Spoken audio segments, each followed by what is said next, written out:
A flock of crows violently smashes into a speeding train, and in a split second, the swarm completely covers the entire body of the vehicle. The train's braking system instantly breaks down, causing the entire vehicle to spiral completely out of control as it overspeeds with only 1 hour left before a fatal curve looms dead ahead, leaving the lives of everyone on board hanging by a thread. To make matters worse, a male passenger suffers the terrible fate of being possessed by Asmodeus, the king of demons. With a doomed train, a fallen nun, and the king of demons all trapped together inside this runaway carriage, a mind-bending exorcism ritual is about to begin. Sister Lou struggles with alcoholism and the abuse of illicit substances, leading a completely chaotic personal life. Because she is deeply trapped by her inner demons, she has long since abandoned her original devotion to her holy calling. However, her mentor, Father Novak, is the ace exorcist of the church.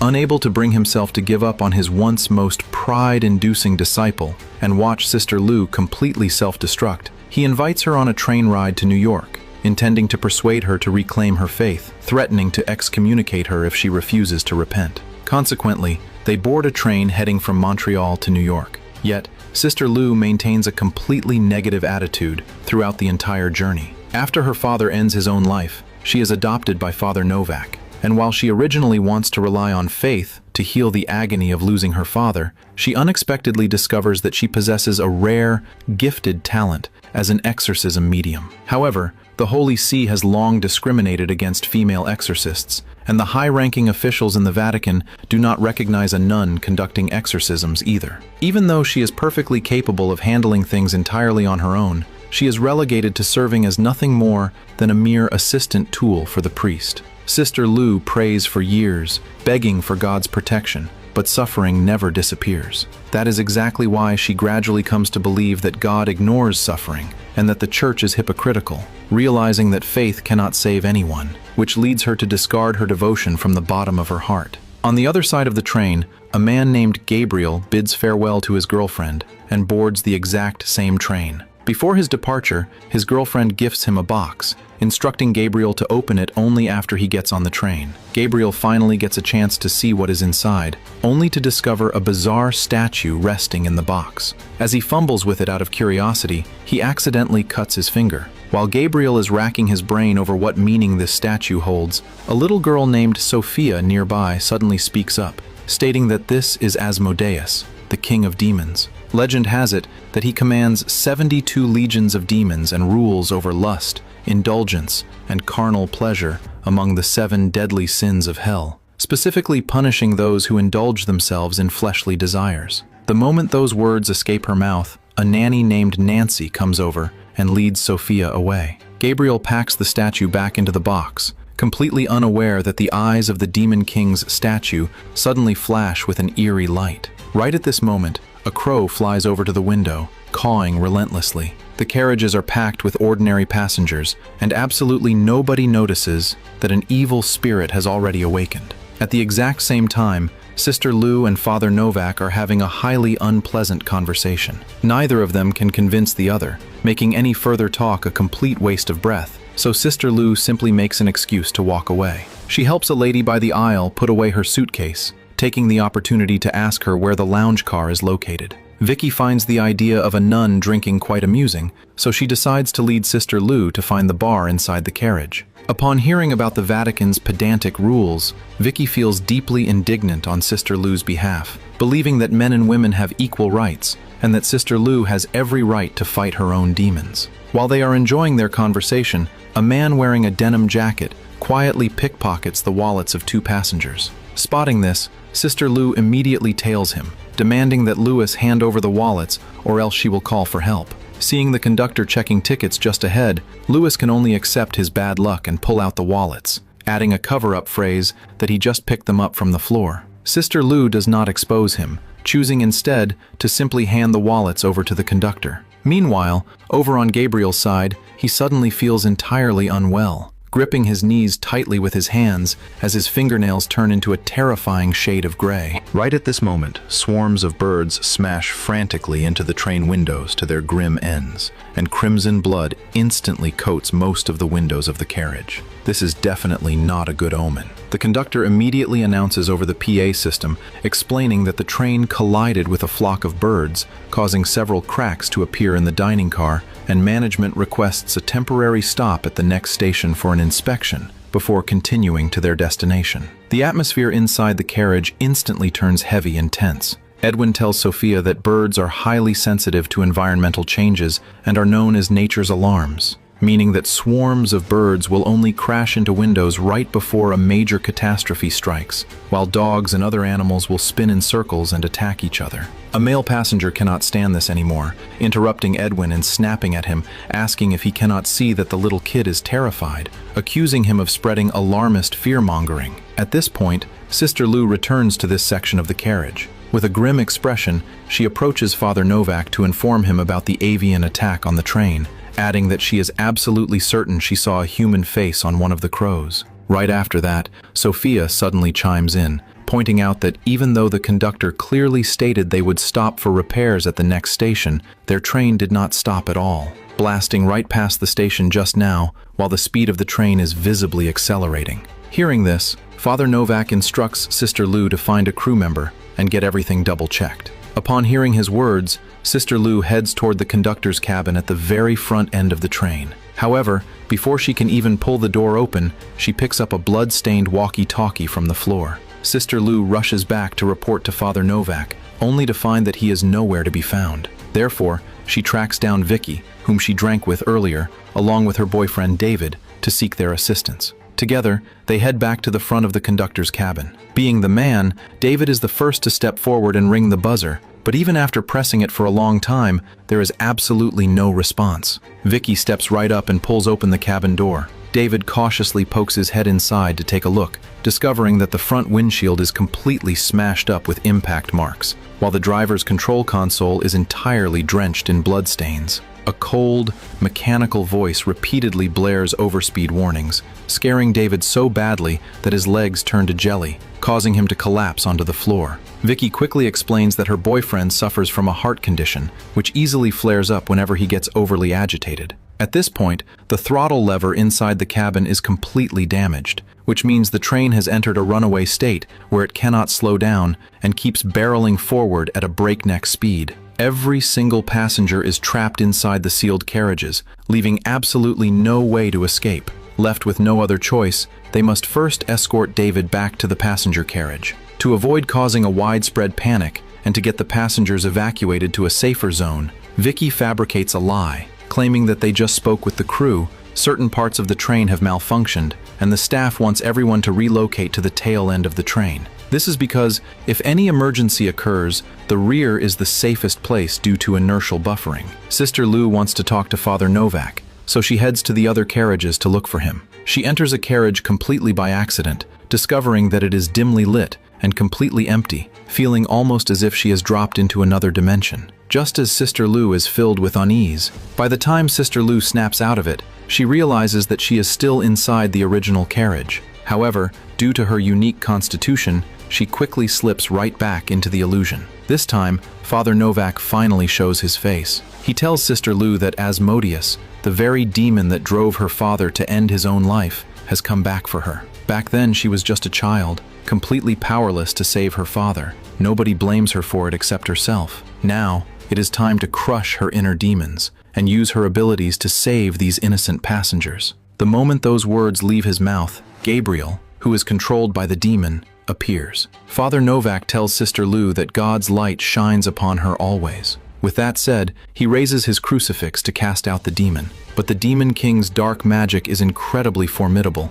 completely unfazed by the crucifix as he grabs Father Novak in a vice grip. Sister Lou lets out a loud shriek, waking up from the hallucination and hastily leading the people in the carriage to find Father Novak's real body, only to discover that he is already dead on the sofa, with the blood seeping from his back, staining the back of the chair red. Right at this moment, the controlled Gabriel shows his face. Gabriel never expects to be knocked down by a child, and just as he is about to retaliate, he gets flipped onto the ground by Lewis. Lewis does not hesitate, targeting the vital spots and delivering several brutal kicks, ending Gabriel's breath right on the spot. However, the demonic puppet no longer belongs to the human realm, and Gabriel quickly stands right back up like a puppet on a string. Thanks to Vicky's help, Sister Lou finally breaks free from the demon. Witnessing this, the crowd has no choice but to head toward the tail of the train, and the appearance of Asmodeus inevitably reminds Sister Lou of her father. Her dad was an investigator who frequently worked alongside the Vatican's exorcists,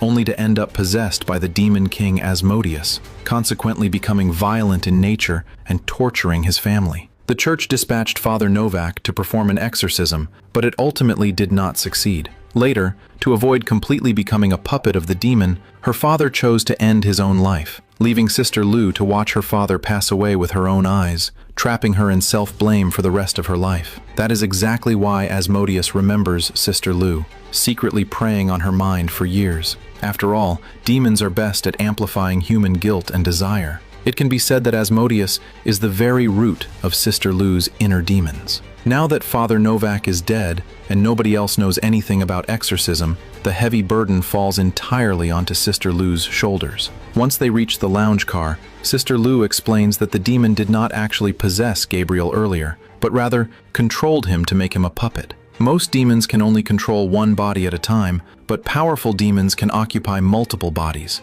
leaving any unprotected soul fragile and easy to infiltrate. Therefore, Sister Lou blesses the alcohol so that everyone can receive a certain level of protection after drinking it. Edwin distributes the blessed alcohol to everyone, secretly praying that this thing actually works. Vicky accidentally finds the items left behind by Father Novak and immediately delivers them to Sister Lou, hoping to give her a helping hand. Meanwhile, Sophia's father is a train designer, so she knows this route like the back of her hand, explaining that a dangerous curve lies about an hour away, and if the train takes the turn at its current speed, it will definitely lose control and derail. Sister Lou sticks to the previous plan, evacuating the remaining people to the tail end while she lures the demon to the front of the train.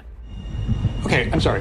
What is this? And a little child shall lead them? Can we please just make an adult? David tells Edwin to shut his mouth, snapping that while he lacks solutions, he sure has plenty of complaints. Sophia goes on to explain that someone needs to pull the lever of the coupling pin to separate the carriages, while another person goes to shut off the air valve. Vicky and David, this young couple, are highly resilient, immediately stepping up to take on this grueling task. Once the personnel for decoupling the carriages are set, Lewis asks Sister Lou if there is any way to weaken that creature. Sister Lou states that a demon's soul transfers into a person through a specific item, which could be a statue or a totem. Upon hearing this, Sophia immediately recalls Gabriel's wooden carving. Now that they know about the existence of the statue, things are much easier to handle. Sister Lou flips through the priest's book, remembering a ritual that can send the demon back into the statue. The real catch is that the statue must be right next to the demon while the ritual is being conducted. Once it is locked inside the statue, destroying it completely will solve the problem once and for all. Sister Lou arranges for Lewis to go to the very first carriage to fetch the statue, while Vicky and David head to their respective positions to stand by. Sister Lou instructs Edwin to find a way to create a diversion to distract the demon, giving her enough time to prepare. With no time to lose, everyone acts on their own. Edwin finds an empty carriage and begins to draw the demon's attention. As Edwin's insults grow baser and baser, a layer of white frost quickly condenses on the window, and a line of words slowly surfaces, reading that he will die completely alone. In the meantime, Sister Lou only reveals a deeply anxious expression after everyone else leaves. After all, due to her gender, she has absolutely zero formal experience conducting an exorcism, let alone the fact that her shattered faith might not even grant her God's power. A panicked Sister Lou pulls out a small vial of illicit substances, but fortunately, she resists her desire at the critical moment. Right at this moment, the carriage suddenly plunges into total darkness. Sister Lou ignites a flare left behind by the priest, thoroughly inspecting the interior of the carriage, only to indeed discover a constantly spreading dark shadow. That shadow clusters in front of the door, gradually taking on a human form. The demon is still utilizing Gabriel's body. Sister Lou grabs the crucifix from the table, commanding the demon to leave the innocent person's body. The demon seizes Sister Lou's inner demons, questioning how someone who broke a nun's vows and does not believe in God at all is even qualified to conduct an exorcism ritual. With that said, he pulls out that small vial of illicit substances, taunting that he guesses she wants this instead. Fortunately, Sister Lou is not seduced by his words, tightly gripping the crucifix to burn the demon. Facing the nemesis who took her father's life,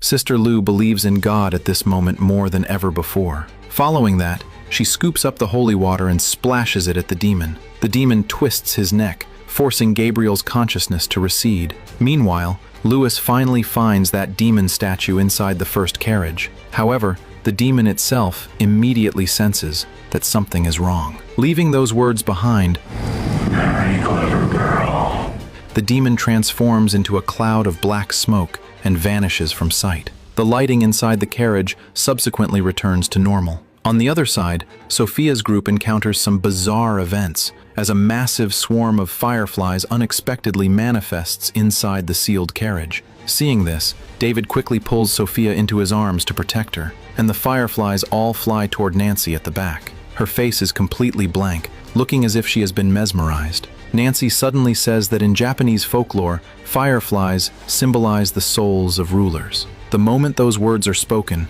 the dancing fireflies freeze completely still. Evidently, a demon king of Asmodeus's caliber can control multiple people's bodies simultaneously. Since Nancy believes in Japanese spirits, the foul energy of hell erupts in the form of fireflies after she is corrupted by the demon. Nancy grabs Sophia and vanishes into thin air. At the exact same time, Louis's mind gets corrupted by the statue. He blinks hard, forcing himself to stay conscious. But the moment he stands up, he gets knocked down by an invisible force. Once the force dragging him disappears, Louis quickly scrambles up, only to crash heavily onto the floor in the next second. Seemingly having enjoyed enough of his pathetic display, the demon claws Louis's neck open from the void. The scene cuts, and Edwin runs into trouble as well. He hastily forces open the carriage door, keeping the sharp glass shards blocked outside the door. Edwin dares not linger, rushing to meet up with Sister Lou, only to learn that Louis has not found the statue yet. Immediately after, the demon's voice suddenly echoes through the carriage, taunting Sister Lou by claiming that he has captured Sophia. Upon hearing this, Sister Lou quickly rushes to find Vicky's group, only to find out that Nancy is controlled by the demon. By the time Sister Lou tracks down Nancy, she finds her holding Sophia while chewing a glass goblet to pieces with her bare mouth. Sister Lou hastily splashes holy water on Nancy, while David takes the opportunity to grab her. Then, Sister Lou steps forward with her crucifix to perform the exorcism. Nancy's demonic corruption is not deep, and she quickly returns to normal. Sister Lou is highly curious about why she was not protected by the holy wine, and Sophia nearby explains that Nancy did not drink any because she is sober. While everyone breathes a sigh of relief, they finally remember that Louis has not returned yet. By the time they locate the first carriage, the latter has already passed away due to excessive blood loss, and the statue is nowhere to be found. Right now, only 10 minutes remain before the fatal curve, and the passengers have all been evacuated to the tail carriage. Yet the demon unexpectedly projects his voice, inviting Sister Lou to meet him at the front of the train. Hearing this, Edwin volunteers to go along. However, Sister Lou does not want to drag anyone else down, so she shoves Edwin away and slams the carriage door shut. Vicky and David need to decouple the carriages and have no time to worry about Edwin, simply advising him to try his best not to die. Sister Lou spots Gabriel in the VIP section at the front of the train. Because he has been controlled by the demon for too long, his bodily functions are rapidly depleting, leaving him looking incredibly frail. Sister Lou almost softens her heart to hold Gabriel's hand, but she snaps back to reality just in time, realizing that the demon has not left Gabriel and is merely putting on an act to deceive her. Sure enough, seeing that she does not fall for the trick, the demon immediately reveals his true form. Sister Lou immediately begins to pray, pinning the demon in midair. At the exact same time, David bids farewell to Vicky, heading to the next carriage to shut down the air valve. Enduring his heart discomfort, David arrives at the valve, lifts the floor cover, and successfully shuts it off. Meanwhile, hearing the commotion behind the door, Edwin worries deeply about Sister Lou. He rummages through the conductor's corpse to find the key, charging toward Gabriel ahead without a second thought. However, this collision unexpectedly causes the demon to enter his own body. In truth, Gabriel was already on his last legs, and the demon originally needed to switch hosts anyway. Edwin spent most of his life being selfish and cold, with a deceased wife, no friends, and his biological son not even letting him see his family. He simply wants to do something good before he dies.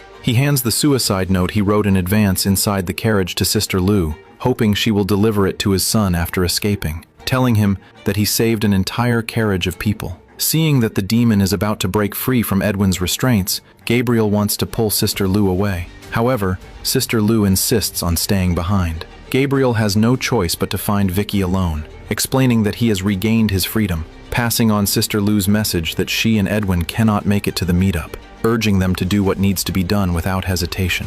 On the other side, the demon has completely taken control of Edwin. Fortunately, Vicky does not hesitate, immediately separating the coupling pin between the two carriages. The exact moment the train body shakes violently, Sister Lou knows that the people in the rear carriage are safe. In a daze, Sister Lou unexpectedly returns to her childhood bedroom. Her father sits beside her to apologize, explaining that on the day he broke free from the demon's control, he accidentally touched her, thereby leaving a portion of the demon's power inside her body, and ultimately causing her to be targeted by the demon. However, that portion of power granted Sister Lou the ability to walk on the edge of the world, which is exactly why she can sense her father's lingering spiritual consciousness. He tells his daughter to wipe away her tears, forget the past, because she is the only one who can defeat the demon. Sister Lou's gaze becomes incredibly resolute. In the next split second, she snaps back to reality. Sister Lou clenches her fist and strikes the demon away,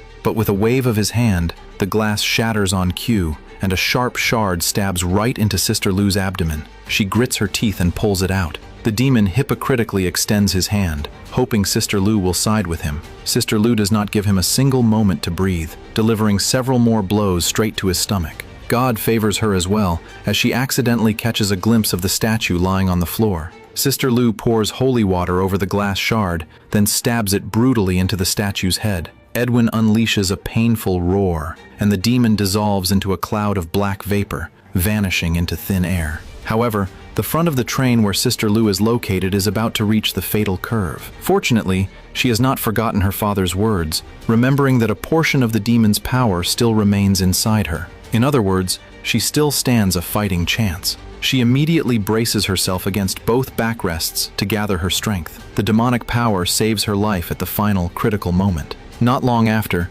several acquaintances from the train gather at the cemetery to attend Edwin's funeral. Sister Lou spots Edwin's family, handing over that suicide note to Edwin's son, telling him that his father was a hero who saved all of us. Shortly after, Sister Lou receives an invitation from the Vatican. The new pope deeply appreciates her abilities, making an exception to invite her to join the highest tier of exorcists. Sister Lou gladly accepts, instantly embarking on a brand new journey. The film wraps up right here. Speed Demon breaks away from the conventional tropes of traditional exorcism films, heavily employing practical special effects to craft a suffocating horror atmosphere within the train carriages, while weaving a runaway doomed train, a fallen nun, and the king of demons, together with religious sins and primal trauma, to deliver a wild, multi-element masterpiece. The protagonist severs the demonic curse that branded half her life, achieving a dual redemption of both faith and self, making character growth the most fundamental core of the entire piece.